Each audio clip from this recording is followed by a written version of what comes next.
I'm Henry Hofstadt, Cambridge president, and I'll be sitting at 6. And this is my crew. Rowing in the bow seat, we have Felix Newman. At 2 is Ali Abbasi. Sitting 3 is Charlie Fisher. Rowing in the fore seat is Clemens Auersberg. The approach is better than last year. I think we've just built an internal confidence that makes us believe we can win this race. Adding some strength at 5 is Luke Juckett. At 7 seat is Ben Rubel. At stroke is Lance Treadle. On March the 27th, we're going to line up side by side, and all that matters is who crosses the line first. It's win or lose. And at cox is Ian Middleton.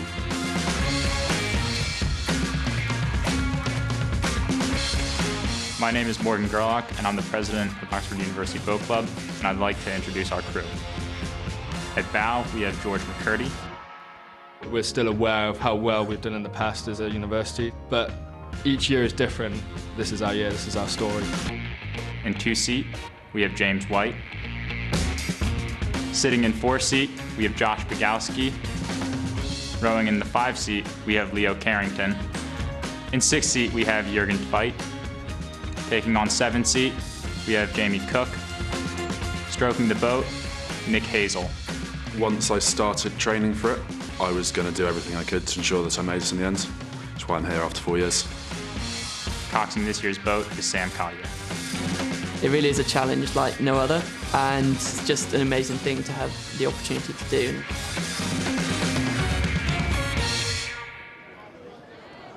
Those are the 2 crews who sit now on these stake boats at the start, just past Putney Bridge. And Oxford actually were late to the start. They've been given 1 false start. 2 false starts and disqualified. I think it would have to take something drastic. They would have to be about 400 yards down the river before they were disqualified. I think that would take a very brave umpire, but just an indication of things that can sometimes go wrong in the boat race. And an intriguing race, especially bearing in mind what we've seen with the women's boat race and all the conditions. And now that'll just added to the nervous tension. Zoe de Toledo and Wayne Pommel alongside me, but this promises to be fascinating. Oh, today the conditions are totally decisive. We saw it in the women's race. I mean, I think without the pumps today, the Cambridge women would literally be swimming in the water. It was like nothing we've seen for over a decade.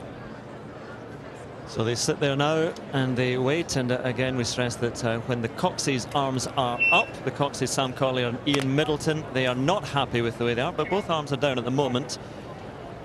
Being late to the start and getting that initial false start warning might not cause problems for a disqualification, but it might unsettle the crew, and it might mean that the umpire's on the lookout for Oxford to make another mistake. The umpire for this one is Simon Harris. A year after he umpired the women's boat race, he rowed for Cambridge in the 82 and 83 boat races. They're both won by Oxford. The arm of Sam Collier is up, and you see that Oxford are in the Middlesex station, and Cambridge won the toss and they chose Surrey. It was won from Surrey by the women's crew for Oxford, and the arm of Ian Middleton is up. Both Coxes, in fact, with their arms up. But Surrey, you'd think it would favour the Surrey station today. Usually, it doesn't particularly matter if conditions are neutral, but today it has to favour the Surrey station. Yeah, with the wind from the south, it makes all the sense in the world that every crew that won the toss today chose Surrey. I don't think you'd ever choose Middlesex on a day like today. But as we saw in the women's race, in the second half of the course, all bets are off.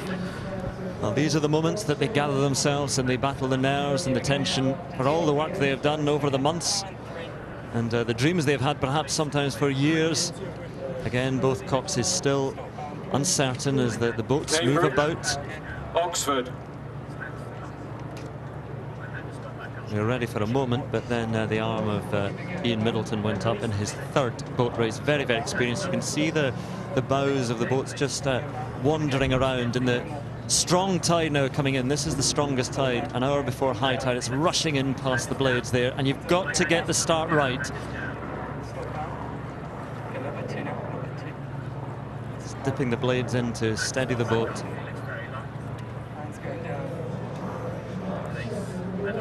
And the arm of Ian Middleton up on the Surrey station, but he's ready now. We're ready now. Go is the instruction from Simon Harris. The 162nd boat race is underway, and both crews try and push out up to 45 strokes a minute. desperate for the best start here, and they will have that fierce pace for a minute or so and then settle into that rhythm. But who gets the better start? I think Oxford got away slightly cleaner there. Cambridge looked to be pointing slightly towards the Surrey bank. I don't know if that was bad planning or bad execution on the start there. But actually now it looks like Cambridge are moving up. Oxford are not used to being in this position of being underdogs. Can they cope with that? Sean Bowden has worked so hard to take some athletes who are raw, they have potential, but they're not necessarily great oarsmen, but he's fashioning them and making them into those oarsmen, but they are going to have to do it the hard way today from the Middlesex station, with the wind not favouring them, and they're less experienced. They don't have the returning blues of Ben Rubel, Henry Hofstadt, Luke Juckett and Coxey and Middleton for Cambridge, and Cambridge with the slight advantage at the moment. Yeah, this is the first year in a number of years where you'd say on paper Cambridge might have the slightly better crew. So the question is, can they make it happen? Can they get ahead of that reputation, that confidence that Oxford has built for themselves over the last few years? I think Cambridge look the tidier crew as we've come away here. Lance Treadle looks very relaxed there in the stroke seat of Cambridge.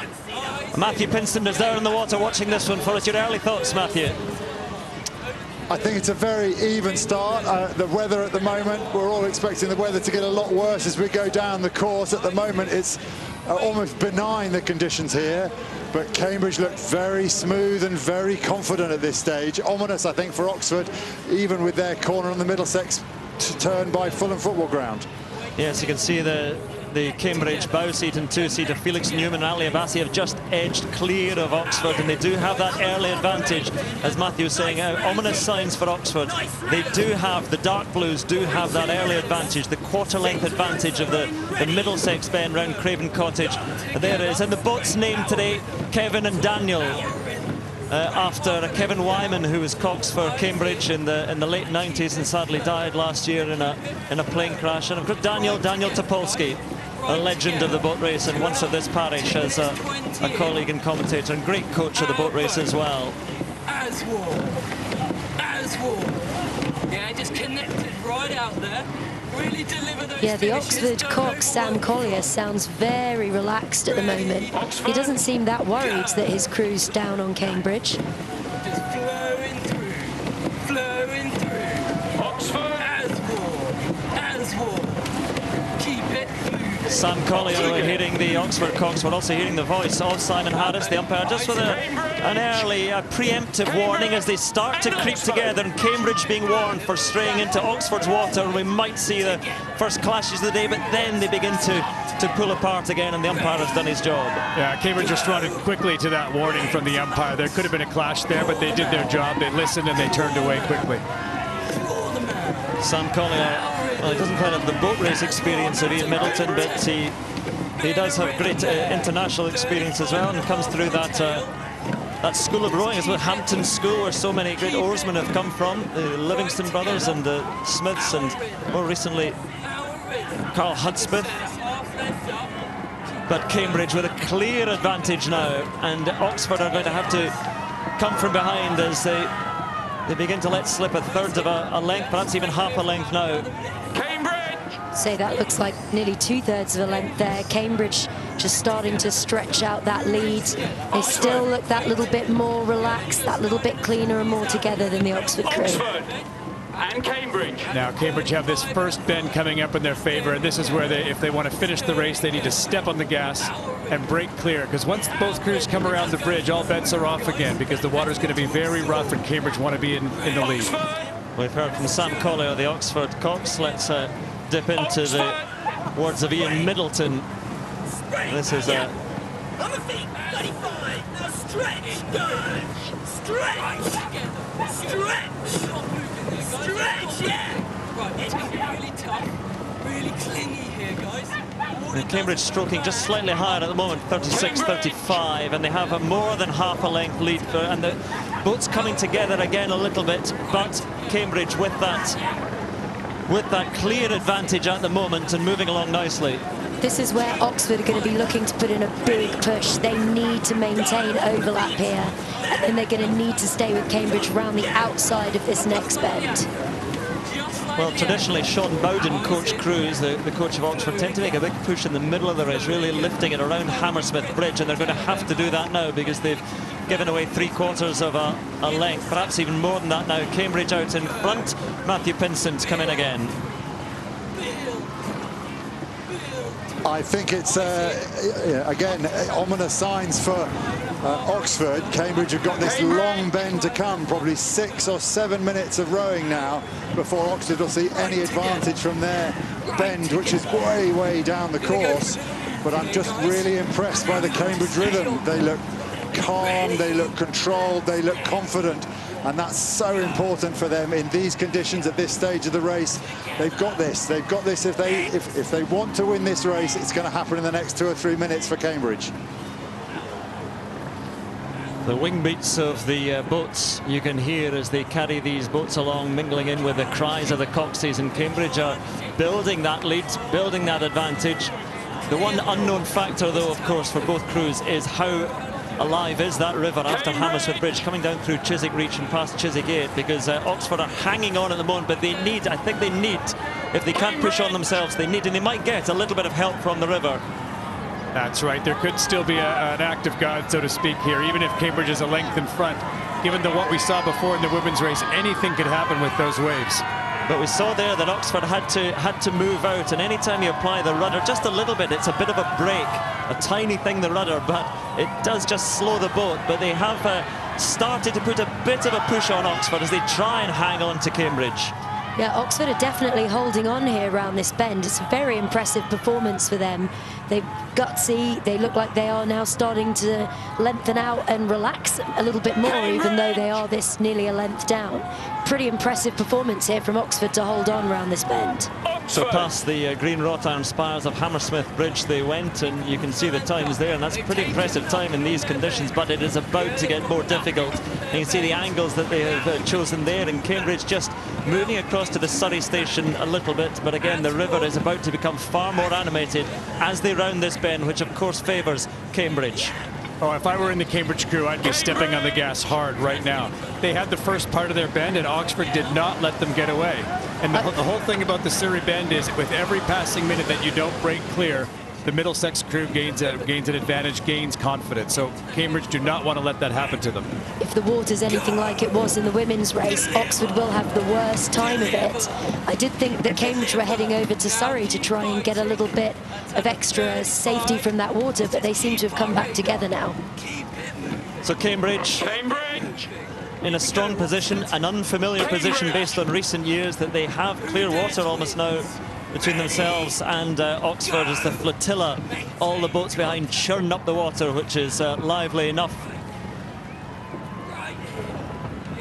And they sweep around, and Ian Middleton in his third boat race, the youngster, still just 20, coxing Cambridge and asking for more, having a look around, just having a look around to see what Oxford are, but the whole crew can see.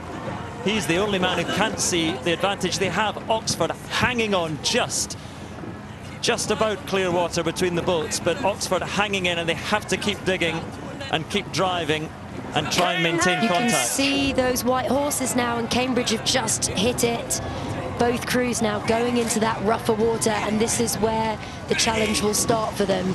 Can they keep their full length? Can they keep their quality of rowing? Again, what a different view down there we have, the view that these men have, where the river really is lifting up, and the blades cut through the choppy water, and up goes the spray. And again, a battle of technique here. Who can deal with these conditions the better?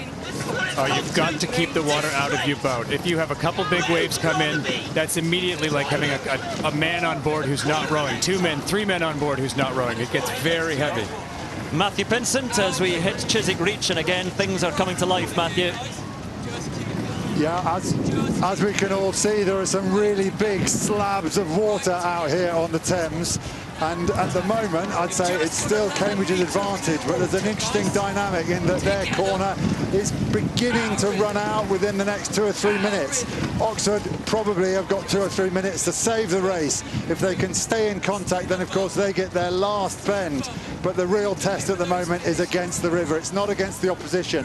How clean can you be? How smooth can you be? Can you stay on top of the waters of the Thames? That's the real challenge at the moment. Both crews are battling the angry river today, and Cambridge, as they have that clear water, as Matthew was saying, Oxford have to try and re-establish contact, because otherwise Cambridge can choose their line, so the final bend is not in favour of Oxford. So Oxford, if they re-establish contact, then Cambridge will have to move out. It is worth pointing out that although some of the Oxford crew haven't raced in the boat race before, a number of them were in the victorious ISIS crew last year, the reserve crew that did actually row through the Cambridge reserves when Cambridge had clear water on them. So they have experienced rowing back through a race that looks like it's done and dusted. I see the boat rocking from side to side, and this is where Sam Collier, the Oxford Cox, has to not quite lie to his crew, but tell them that they are really still in contact and can still do this. Yeah, in a rowing race, once you start to fall a bit behind, you lose the ability to see the other crew, to hear the other crew, and it can become very hard to motivate yourself, and you rely on your Cox to tell you really where you are in the race. Here is Sam Collier, a 20-year-old.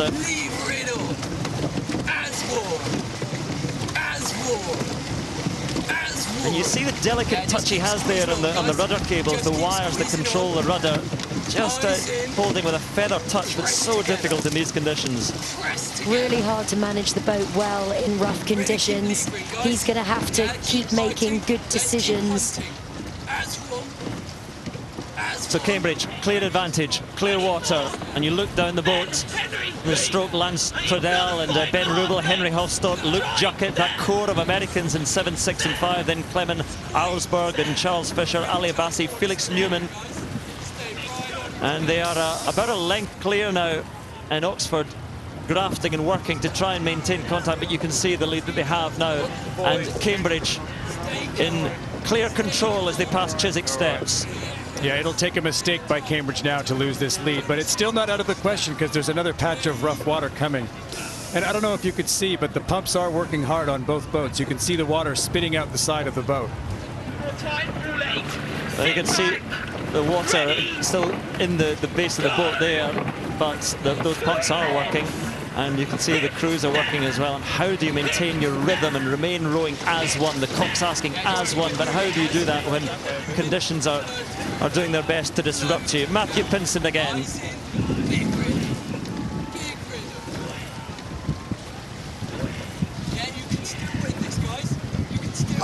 You can just see that the challenge of the river that was setting up 3-4 minutes ago, Cambridge have met admirably. They've rowed cleaner, they've rowed smoother over the top of that water. And the real psychological challenge for Oxford now is they know they're behind, they know it's a really testing day on the river, and it just feels heavier, it feels wetter. Every splash, every wave they hit is going to feel as if it's adding more and more to their workload and increase the distance between them and Cambridge that they have to make up. Both crews are working in a world of noise and effort and spray which is being kicked up, and I wonder if it's worth a desperate gamble by Oxford. At Cambridge anyway are cutting across to the Middlesex station. They're heading closer to the bank there for a bit of shelter. Yeah, I think both crews learned from maybe what happened in the women's race. They're doing the right thing by seeking the shelter of the Middlesex bank, because if you're out in the worst of it, there's a risk of sinking. Look at that. Well, this is the boat race at its liveliest best for some who enjoy seeing this challenge, but Oxford are really working hard here. You see every little wave that comes up and the blades cutting into it and kicking up the spray, and it's a thankless task almost now for Oxford, because they're beginning to lose further distance to Cambridge, who creep further clear. You saw Ian Middleton, the Cambridge Cox, just turn around and look behind him at Oxford's progress there. Did look like Oxford were holding, it looked like they were staying with them, but these last few strokes they've started to slip. I think they needed to tuck in perhaps a little quicker. Well, the often flat grey-brown waters of the Thames have really come to life today as they pass the Weeping Willows and the bandstand, and heading closer still to victory for Cambridge. They will move beneath the central span. Both crews have to go through the central span of Barnes Railway Bridge, but Cambridge have that distance, which must be 3 or 4 lengths now, and still Sam Collier asks his crew to believe, well, no, just a couple of lengths there, 2.5 perhaps, and still he will say, you can do this. And, you know, they're not losing any further contact. No, they do seem to be holding that distance well. They're looking still reasonably relaxed, actually. Maybe not quite as confident as Cambridge's strokeman Lance Treadle, who's very experienced and quite a sort of calm, steely guy. They are going to have to pop out now through this middle arch, so we'll see how the steering takes them around here. Well, very few are the crews that come from behind at Barnes Bridge to win it. It's only happened 1949, it happened. Oxford in 1952 did it, and Oxford in 2002, but that was when Cambridge and Sebastian Meyer for them almost collapsed and was like a dead weight. So very, very hard now for Oxford to come from behind. About 1,000 metres to go from Barnes Bridge to the finish. Looked like a lot of this race was about making sure you were ahead when you got to the rough water, so that you could really pick your line and keep yourself out of the worst of it, and that's paid off for Cambridge. Yeah, they've held a nice rhythm through all the tough water, and there's a real look of determination on that Cambridge crew. They're not going to let this one get away from them. But a lot of courage in that Oxford crew as well. They have kept that gap to a minimum. Well, Oxford trying their very best to not lose further contact, but this is going to be victory for Cambridge today to end a long run of Oxford wins. Oxford have won the women's boat race. The reserve boat races have been shared, but Cambridge are going to take the one for these crews that really matters. Matthew Pinsent, what are your thoughts on the closing stages? Well, I think Oxford are racing for pride now. They know, they must know that the race has slipped away from them. But you've just got to imagine the atmosphere in that Cambridge boat, the pain, the agony of those losses that they've had previously, and it's all coming right. It'll be feeling so light, they'll be feeling warm, they'll be feeling dry, because victory is within their grasp. It's a magical, magical moment coming up for Cambridge.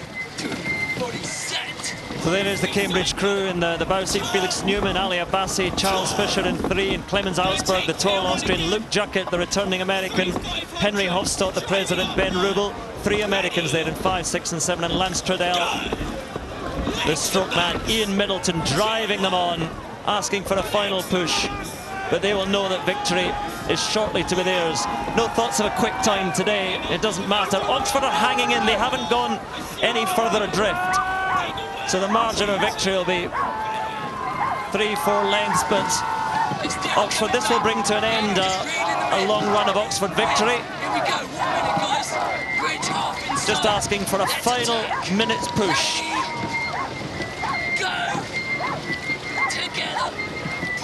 Even now, as their legs are dying and their backs are breaking and their arms are falling out of their sockets, is keep pushing to the finish.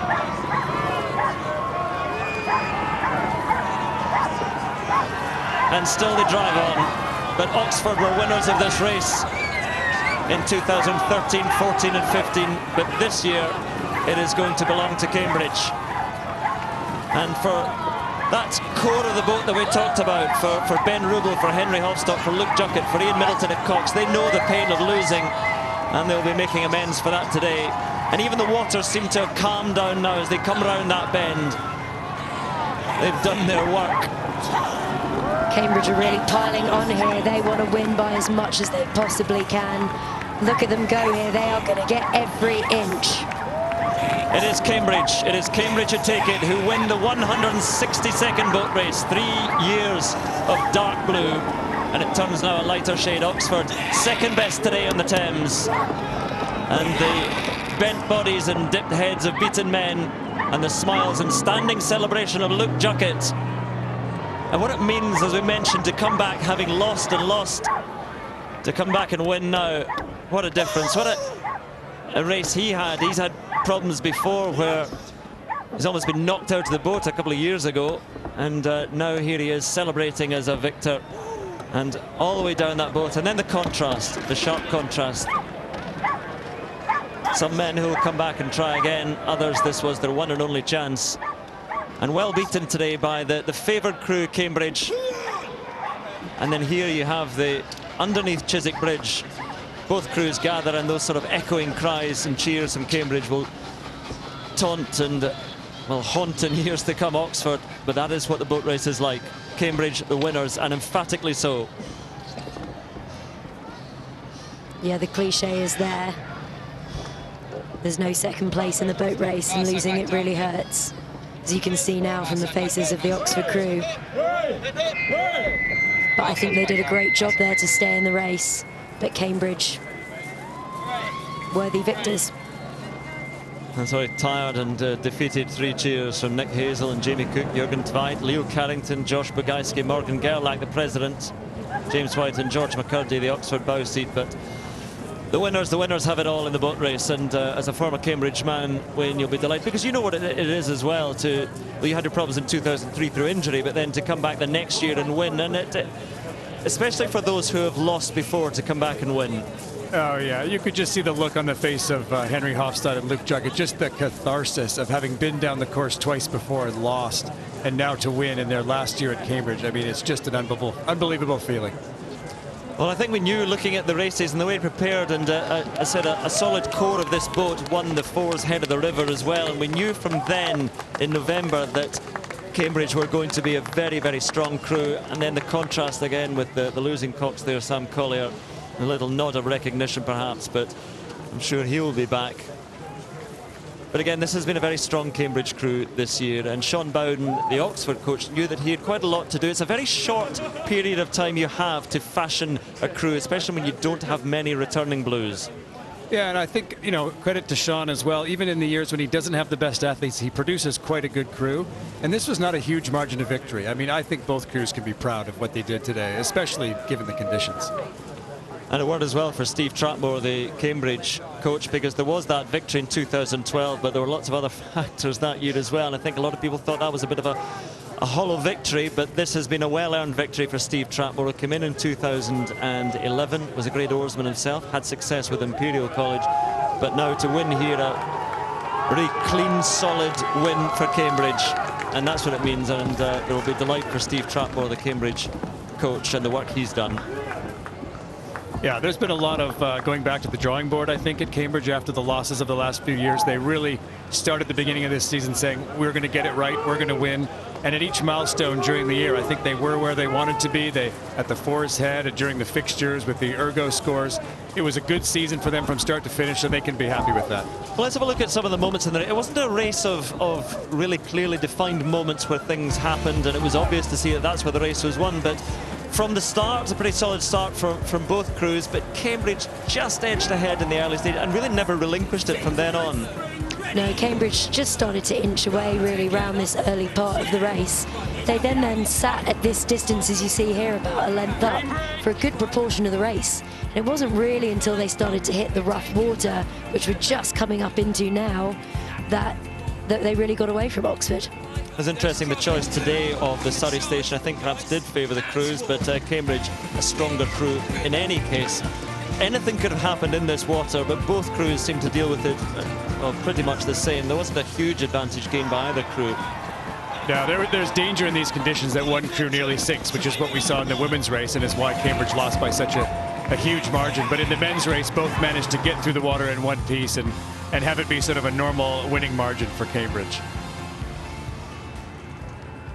Well, what a fascinating day of races it has been, and the Cambridge crew said they have not experienced this for 4 years, coming in to land at the Mortlake Anglian and Alpha Boat Club as a winning crew in the men's boat race, but they have that now.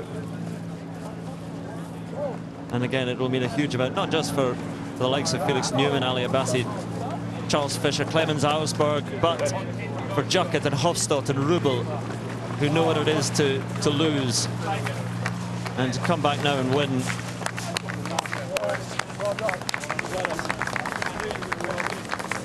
There's Henry Hofstad, the winning president. And an embrace with Luke Juckett in his third boat race.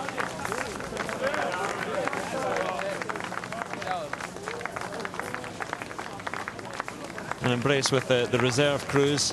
And just a reminder that Cambridge women won the reserves race after Oxford had taken the women's boat race, and Oxford men won the reserve race. Yeah, actually unusual to have that reverse in the decisions in the reserve races. Quite often you get the stronger squad and they will win both races. And that, we should be pointing out, 6 in a row for ISIS. Well, I can see Henry Hofstadt getting in position to talk to Claire, so let's hear from him now.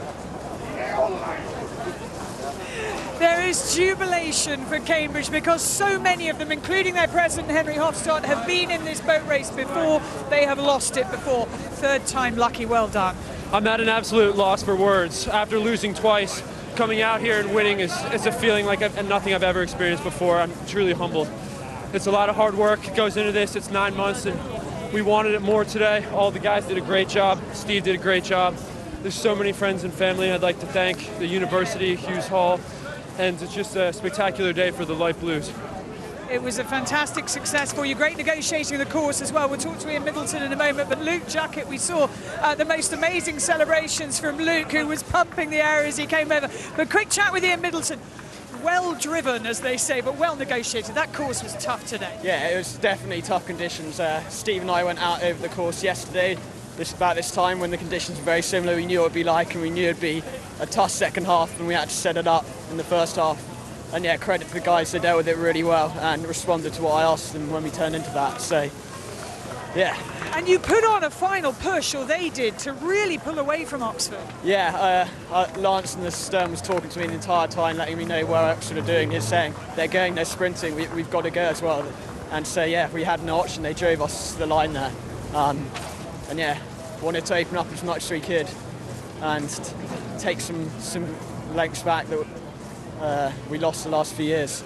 Now, tradition demands that you are going to be thrown into that water. It doesn't look very inviting. I'm already soaked, so it doesn't matter. And anything now, like, it's fine. We'll try and grab Ben and Luke for you. Great, Lance, well done. You were pointing at Ian at the end there, saying, down to you, well done. Yeah, he led us really well today, as he has done throughout the whole season. You know, I haven't lost the race on the Tideway this year with Ian coxing me every time, no matter what the situation. He's led us well and we've responded, and you know, we've got what we deserved today. And for a lot of them in that crew, it really was a matter of redemption. Absolutely, yeah. You know, there's guys in there coming off the back of 2 defeats in their final year, so I know how much it meant to them, and they were really desperate for the win, and I'm just really glad I could be a part of that today. Can I just ask you, how much does it hurt in the middle of that when it's so rough and choppy? Yeah, the conditions got really crazy. It's just a case of managing the conditions. Often when the conditions are that bad, it's not as easy to work, actually, and it's a case of trying to find, you know, keep the work on during those rough conditions, and then, yeah, just managing it better than the other crew. You did a great job. Many, many congratulations. And let's just grab the other two Americans, Luke and Ben, because we saw Luke celebrating emphatically. In fact, if you guys just wait a second, we'll just hear from Oxford, from the losers first. I'm standing here with the losing Oxford president, Morgan Gerlach, and I know from personal experience this is not a great moment for you. Where do you think the race turned against Oxford? Probably coming under Hammersmith. Cambridge did a really good job getting ahead on the Surrey Bend, and you know, credit to them. They handled the conditions and, you know, deserved to win the race. It was probably a difficult decision for a difficult situation for the boat club. The results in the winter perhaps hadn't gone against you in experience terms. Perhaps the Dark Blues were less capable than Cambridge. Do you think that's a fair assumption? I think that's a fair conclusion? No, I think we're part of the best boat club in the world, and we'll be back next year. We have the best coaches, best athletes, and we'll be back. Does this feel, well, obviously from that previous answer this is a no, but does this feel like the end of an era for Oxford? Absolutely not. Thank you. Fighting talk from Oxford. They will be determined to move on from this. But Luke Jackett and Ben Rubel with me now. Wow, it's been a long time coming, but Ben, how sweet does victory feel? It's pretty amazing. Still hasn't quite hit me. I think when we were coming through Barnes, I finally started thinking, you know, this is really going to happen. Just put my head down and tried to make it to the finish line. Luke, you had enough energy there to almost dance your way over the winning line. How did you have anything left? Adrenaline. 3 years of build-up really got me out of my seat, up and out of my seat, ready to roll. Yeah. We can show it to you actually, because I have no idea what you were shouting, and you probably shouldn't repeat it. But it was fairly impressive moves there. Yeah, I was just saying this is Cambridge. Really loud. It was a long time coming. Coach put together an amazing plan for the year, and we all bought in. And it was a collective effort all the way through, and reaping the benefits now. It's actually, speaking to all of you, you've all mentioned Steve Trapmore, because this is hugely important for him. I mean, I guess, he wants to win just as much as we do, which is amazing to have as a coach. Truly, this is his passion, and, we all sat down around Steve and told him how much we really appreciate what he did this year. And at the beginning of the race, we all said we need to do it for Steve, because we think he's a great coach. He really builds a team, builds a boat, and I think he's finally going to get the credit that he deserves. You have done it for him, you've done it for each other, you've done it for yourselves as well. Let's get more reaction from Oxford with Matt. So I'm standing with the dark blue coxswain, Sam Collier. Do you think that was a fair reflection on Oxford, that result? Well, I mean, we really wanted that one to be our race. I don't know, we threw everything we had at it, and in the end, the conditions played a part. It was a tough one. How much about those conditions did you know as you went onto the stake boats? Yeah, our preparations were very thorough. We knew it was going to be something similar to that, really strong winds in those sorts of areas, and we had some plans to try and deal with it that clearly were not effective enough.